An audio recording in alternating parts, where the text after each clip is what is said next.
Bonjour, dans cette vidéo, je vais utiliser VTT Track comme moteur de recherche pour parcours et OpenRunner pour modifier deux tracés pour ne faire plus qu'un seul parcours. Donc pour ceci, je vous ai déjà présenté VTT Track. Donc je vais utiliser Utagawa, Visu GPX, puis Trace GPS comme source de recherche, quoique je vais prendre aussi GPS US comme source de recherche de parcours. Je vais me rendre là, pour le coup, sur la forêt de Bord, qui se trouve entre Paris et Rouen, donc sur la ville de Louviers, exactement. Donc voilà la région qui aujourd'hui m'intéresse. Donc je vais prendre deux petits parcours que je vais télécharger puis assembler pour ne faire plus qu'un seul parcours. Donc pour ça, l'intérêt c'est avec VTT Track, c'est que je peux très rapidement visualiser les types de tracés en les survolant. Donc je vais prendre, allez, soyons fous, soyons fous, soyons fous. Allez, je vais prendre celui-ci. Je vais donc aller le télécharger. Voilà, c'est fait. C'est parti. Hop, sur le bureau. Je vais pas fermer la fenêtre pour pouvoir le conserver en direct. Puis je retourne sur VT Track et je vais m'en prendre un deuxième. Par exemple, celui-ci, non. J'en ai un qui part plus loin. J'en ai un qui vient par là. Ouais, non, c'est pas très intéressant. Allez, éventuellement, on va prendre celui-ci. Donc là, pour le coup, pour télécharger sur Utagawa, il n'y a pas d'autre solution. Vous devez être enregistré sur le site. Alors, c'est gratuit, hein, donc n'hésitez pas à vous enregistrer sur Utagawa. C'est très très riche, hein, en termes de parcours sur certains secteurs. Sur d'autres secteurs, c'est un petit peu plus pauvre que Visu GPX ou que tracegps.com par exemple. Donc, de nouveau, au même endroit. Alors, on clique directement dedans. Donc, comme moi j'ai automatisé Open MapSource, MapSource vient directement. Donc là, j'ai mon premier parcours qui est ici. Donc, je vais aller ouvrir mon deuxième parcours qui était ici. Donc, c'est pas grave, je vais de nouveau le télécharger. Hop, enregistrer et je l'ouvre de nouveau. Donc maintenant nous avons forcément deux maps sources ouverts. Donc celui-ci, puis le deuxième qu'on va retrouver juste à côté, hein, qui est ici. Qu'on va aller afficher. Donc là, on a vraiment deux parcours totalement différents. Donc comment on va pouvoir les assembler? Eh ben, c'est très simple, on va travailler finalement sur une seule planche, si vous préférez. Donc je viens ici, je vais faire copier, puis je vais le fermer. Je viens sur le deuxième map source et je viens coller. Donc maintenant, je vois bien mon premier parcours et je vois bien mon deuxième parcours et ils sont imbriqués l'un dans l'autre. Donc je vais pouvoir éventuellement le modifier pour ne faire plus qu'un. Alors même s'ils n'étaient pas imbriqués l'un dans l'autre, ce ne serait pas spécialement grave, dans le sens que je peux continuer à tracer. Donc la première étape qu'on va faire, c'est qu'on va commencer déjà par donner une couleur bien différente à l'un et à l'autre. Donc je viens sur propriété du tracé. Ici, je vais pouvoir sélectionner une couleur, bleu pour mon premier par exemple, et je vais prendre une couleur totalement différente pour bien les différencier. Donc, mon premier tracé est en bleu, mon deuxième tracé est en magenta. Alors, maintenant, il ne me reste plus qu'à partir d'un point de départ. Alors, pour connaître les points de départ des deux parcours, c'est quand même relativement simple. On va de nouveau aller dans Propriétés. On a cette fenêtre-là et on a le premier enregistrement qui est ici. Donc, sur le point de départ, on devrait voir apparaître un petit point orange. Donc, vous dites OK, et on va chercher ce petit point orange. Là, dans le cas présent, le parcours part d'ici, bien loin du point de départ du premier parcours, qui va se situer, voilà, à ce niveau-là. Donc, moi, je dis, tiens, je souhaiterais plutôt partir, éventuellement, on va partir de la ville de Val-de-Reuil. Donc, quand c'est comme ça, on va rechercher un point de départ pour lequel on aurait éventuellement un parking.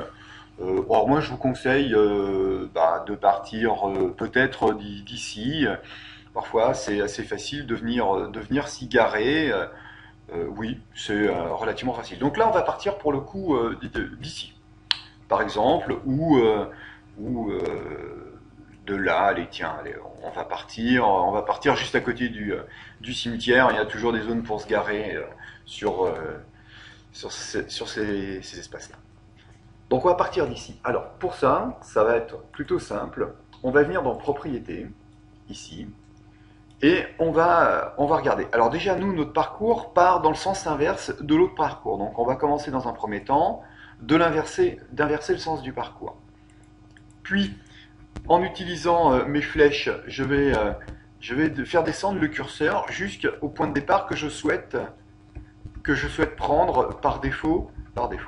Alors, voilà, je suis sur ce point de départ. Là, on peut voir qu'il y a un ensemble de points qui sont préenregistrés. Donc ensuite, j'appuie sur Shift et toujours mes flèches bas et haut, et je vais venir sélectionner mon tracé. Donc voilà, je vais venir sélectionner jusqu'à ici au départ.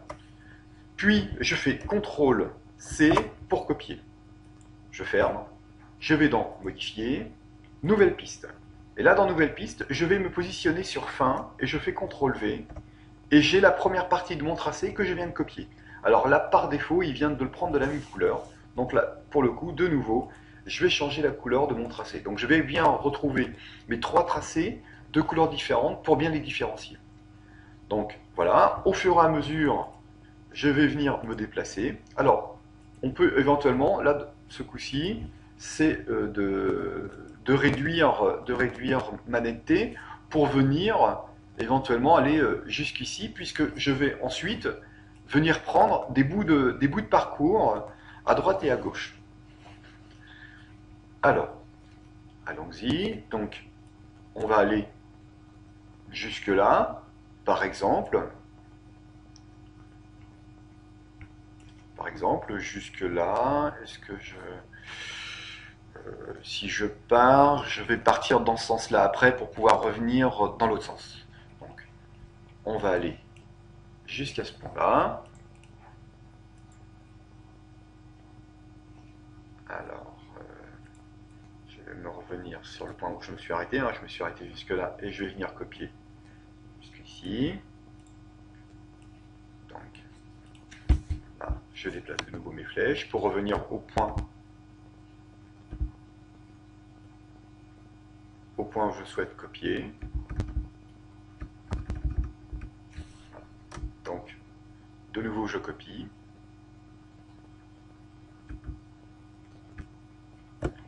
Alors, comme on voit, là, on n'est pas spécialement droit. Alors, je vais m'arrêter ici pour vous montrer que je peux modifier autrement encore le parcours.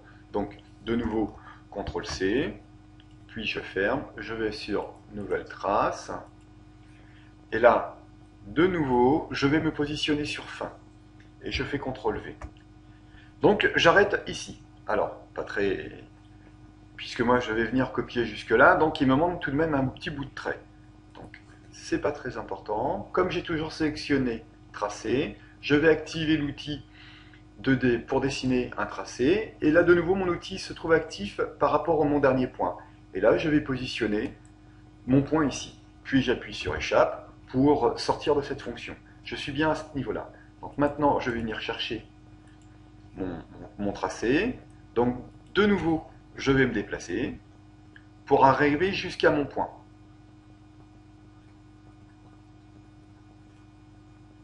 Ah, comme je suis de nouveau à l'envers de ce que je souhaite obtenir, je vais commencer par inverser. Voilà, ça va être plus simple. Et pour récupérer mes flèches, voilà, c'est quand même plus pratique. Donc, je suis au bon endroit. Donc là, je vais sortir de ma fonction. Et de nouveau, je vais dézoomer pour avoir une visu totale. Donc, moi, ce qui m'intéresse, c'est de venir jusque là. Bon, je vais copier. Alors, pour le coup, j'ai perdu mon information. Inverser, j'ai dit. Je repars à mon point. Alors, c'est bon, c'est pas une manipulation très... Je recommence. Voilà. Et je vais revenir au point qui m'intéresse. Tout simplement. Hop, et là, je sélectionne. En restant appuyé sur Shift et la flèche du bas pour copier l'ensemble de mon parcours. Donc ça peut prendre un certain temps. Alors, le nombre de points importants que l'on peut voir, ce sont les enregistrements du GPS. Hein. En fonction de la vitesse où vous roulez, du type de profil, hein, il enregistre une multitude de points. Donc à un moment donné, il ne faut pas hésiter, c'est à venir nettoyer. Je vais vous montrer dans un deuxième temps comment finalement se soulager d'un certain nombre de points. Donc de nouveau, voilà, je suis arrivé au point où je souhaite repartir sur l'autre parcours. Donc là, CTRL-C pour le copier, où vous avez ici la fonction directe. Alors, bon, ceci dit, avec le clavier, avec le raccourci, c'est quand même beaucoup plus pratique. Puis de nouveau, je retourne dans Tracer. Ne pas oublier de venir se positionner sur la fin. Alors je vais vous montrer si jamais vous n'allez pas sur la fin. Je sélectionne le dernier point, le point qui est ici. Je fais CTRL-V. Et voilà, j'ai un trait qui est là, qui apparaît, qui relie finalement mon dernier point, mon premier point et mon dernier point. Si éventuellement je voulais effacer ce trait, en disant tiens je vais l'effacer, ben malheureusement ils sont liés. Donc au fur et à mesure que je vais les tracer, finalement je modifie tout mon parcours. Donc c'est pas franchement ce que je souhaite. Donc là, je vais venir annuler l'ensemble de mes manips. Voilà, donc je vais revenir ici, en espérant que ma fonction copier est restée active. Je vais bien sur fin, et je fais CTRL-V. Et là, j'ai bien mon trait qui s'arrête. De nouveau, j'ai cette petite zone qui est restée vierge. Donc je réactive ma fonction tracée, et je vais me positionner carrément sur le point. Alors là, pour le coup, je vais me mettre en diagonale, comme ça il n'y aura pas d'ambiguïté sur l'orientation du GPS. Et puis, je vais aller chercher mon parcours, hein, hop, afficher, puis je vais le réouvrir, je vais retourner. Alors là, j'aurais pu, c'est enregistrer le point, hop, le point, j'aurais gagné du temps. Voilà, on va s'y rapprocher. Et on copie.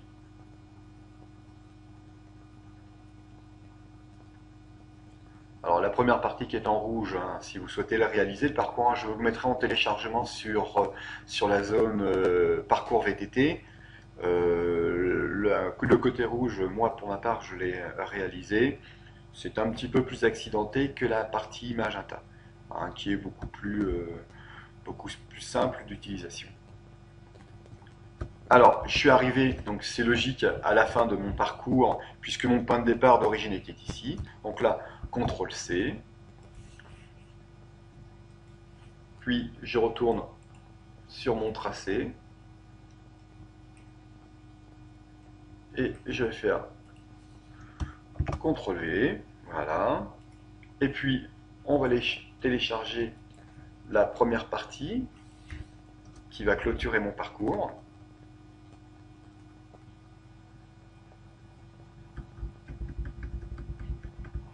Alors même si je vais un petit peu plus loin, c'est pas grave, vous allez voir, on va pouvoir nettoyer.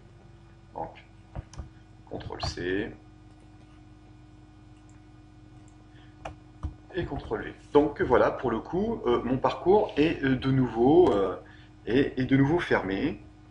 Alors, pour simplifier la poursuite du travail, je vais supprimer mes deux parcours originaux, donc, pour bien conserver que celui qui m'intéresse. Maintenant, je sais que j'ai du petit nettoyage à faire ici. Donc, pour ça, je vais utiliser la gomme qui est ici. Je vais bien valider mon parcours et je vais venir sélectionner les différents points. Voilà. Alors, éventuellement, on va pouvoir simplifier le nombre de points, puisque là, on est en fait sur du macadam de mémoire. Donc voilà. Donc là déjà, j'ai nettoyé cette zone-là. Alors l'intérêt de nettoyer, c'est vraiment de retirer tous les multitudes de points qui pourraient finalement être un peu encombrants sur le fonctionnement du GPS. Donc là, pareil, on pourrait éventuellement venir se nettoyer ces petites choses. Donc voilà, après ça vient vraiment un petit peu plus du travail de profondeur pour soulager finalement la mémoire du GPS et la lecture. Puisque au bout d'un certain nombre de points, alors ça ce serait une question à poser directement à Garmin, notre GPS à un moment donné cesse de créer la navigation. Alors pour ça, c'est très simple. Même lorsque vous êtes sur le parcours, vous pouvez très bien retourner dans les propriétés, où aller, parcours et ainsi de suite, et vous relancez la navigation, et de nouveau il repart. Bon, voilà, ça c'est un petit défaut, en tout cas que j'ai pu constater sur le mien, qui est un 605 de chez Garmin. Donc voilà, alors de nouveau, des petites infos que je vous avais déjà données. Il est souhaitable entre le départ et l'arrivée de ne pas les superposer. Donc c'est ce qu'on va faire. On va venir les sélectionner et on ne va pas les superposer. Voilà, pour bien avoir une différence entre mon point de départ et mon point d'arrivée. Donc ici, on sait qu'on est sur le point de départ. Et puis là, il n'y a pas d'ambiguïté à la mise en place de la navigation. Sinon, votre GPS, il croit, je vous l'ai déjà dit, mais il pense être déjà arrivé au point de départ, donc ce qui vous obligerait à relancer la navigation. Donc là, pareil, de nouveau, vous pouvez venir là nettoyer un petit peu les points, puisqu'on est sur des lignes droites.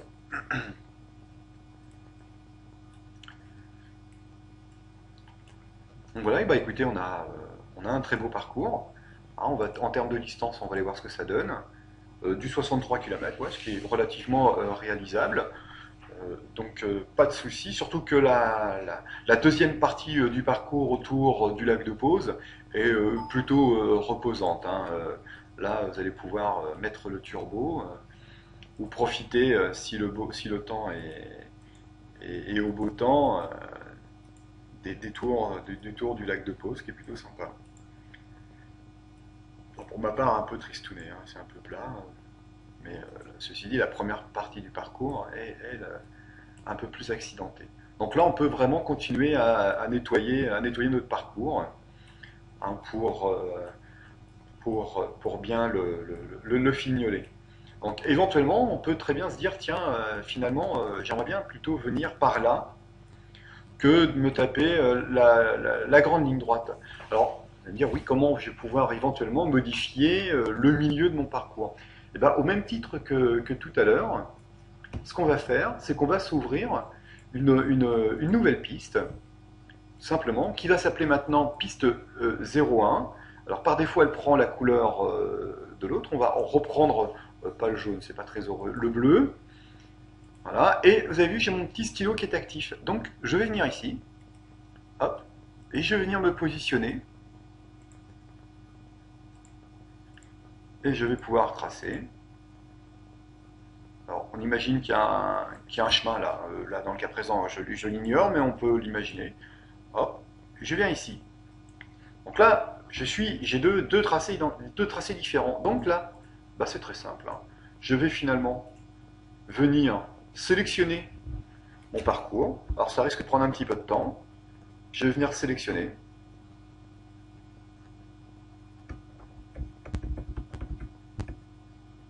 Voilà, je l'ai sélectionné et je vois que j'arrive à une embouchure ici. Donc là, de nouveau, CTRL-C, copier. Je retourne dans le parcours. Je retourne dans le parcours, voilà. Et je vais me positionner sur le point 1. Et là, je fais CTRL-V, coller. Et là, mes parcours, je vois bien qu'ils sont bien liés. Pour venir copier ici, et bien là, je vais faire l'inverse. Je vais venir en bas, ici, à fin, et je remonte.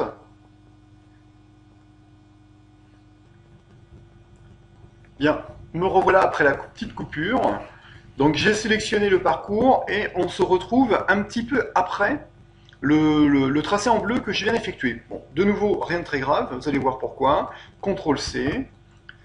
Puis je retourne sur mon tracé que je souhaite modifier. Là, je retourne tout en bas, j'appuie sur fin de nouveau et CTRL-V. Et là, j'ai mon parcours que je viens de nouveau de modifier. Et j'ai ce petit bout là qui franchement est ennuyeux pour moi. Donc de nouveau, je viens sélectionner l'outil effacer et je vais pouvoir nettoyer mon tracé. Donc là, j'ai bien modifié finalement mon tracé de nouveau. Donc là, je viens ici, je fais supprimer et j'ai mon tracé que je viens de modifier. Donc, et en même temps, on peut éventuellement venir voir le profil. Alors là, comme vous le voyez, hein, c'est ce que je vous ai dit tout à l'heure, on a une première partie relativement accidentée et une deuxième partie relativement calme, hein, pour pouvoir rentrer paisiblement. Bon, même un peu trop calme, hein, là ça devient un peu ennuyeux. Mais voilà, comment pouvoir finalement avec deux parcours aux origines différents, puisqu'on est allé en chercher un sur Trace GPS et le deuxième sur Utagawa, comment pouvoir ne faire que plus qu'un seul tracé avec les deux. Donc moi c'est une fonction que j'utilise très très régulièrement pour modifier les parcours que je peux trouver sur internet. Donc il m'arrive parfois, hein, éventuellement sur une zone très très riche, de prendre 3 ou 4 ou 5 parcours, les positionner sur MapSource et puis finalement ne faire plus qu'un seul tracé. Voilà, écoutez, j'espère vous avoir apporté mon aide. Écoutez, je vous dis à très bientôt dans d'autres explications sur l'utilisation de MapSource ou de sites internet. Au revoir.